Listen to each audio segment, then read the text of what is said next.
disregard the fact that blood is 92% water, and it's also the purest form of any liquid. And personally, I like my relationships pure, not tainted.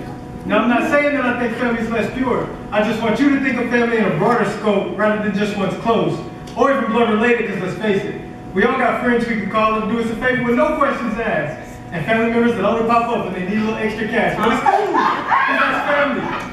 So we still break them up for change, pray for change, let them stroll their own path, and still love them the same, because trust me, that love more than ever now is much needed. Even if that child's lifestyle you necessarily don't agree with. But who are we to judge if one is living unconventional? All we gotta do is let that soul unconditional. We live in times of strife when it comes to that 2014 family life, because no longer is it traditional. That's the way it used to be. You know how the old saying goes. First comes love, then comes marriage, then comes the baby and the baby carriage. But nowadays, a new life is liable to pop up in this world at any time, which is fine. Single mothers and fathers, superheroes in my mind. But to raise a child of color for a single mother can be a bit tougher, so it takes a little bit more grit and grind.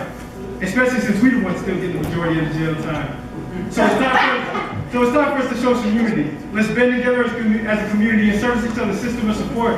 Let's settle issues outside of court rather than arguing over child support. Let's spend a little bit more time showing that child support. And if the term God is love standard, then I say we're coming up short with that I love you today, not tomorrow type love, treating love like a sport. And then the kids see it and repeat it, so it's like you're passing the torch. Because they got instincts based off what they know, so they resort to hate, lower love, so that loneliness gets replaced by trying to get higher than the divorce rate. It's unsafe not to love the youth, and that's proved by kids shooting up the hallways and classrooms. Shot up the FedEx right here in Georgia, suicide note rate quote. I felt socially isolated. But with stronger family ties, maybe we can save a few lives if committed and obligated. But individually, it won't be easy. Because you need devotion. Even through earth, wind, and fire and all life's commotion. So I'm closing, I'm hoping that if we can first focus on showing unconditional love to the ones closest, then that love will spread from our family out into the community and hopefully find a way all the way to the hearts of our decision makers and leaders who have power to bring these phony wars to a cease. And we can get just half a step closer to fulfilling God and King's dream of living in world peace. And as for my family, probably much like yours. By no stretch of the imagination are we perfect.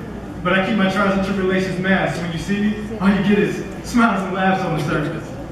But very much so we dysfunctional. But the key word, functional.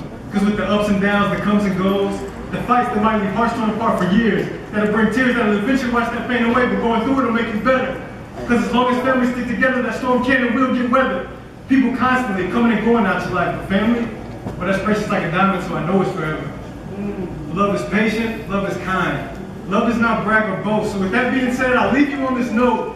Never take family for granted, or for that matter, anyone close, and just know it won't be until they go when you appreciate them the most. Thank y'all.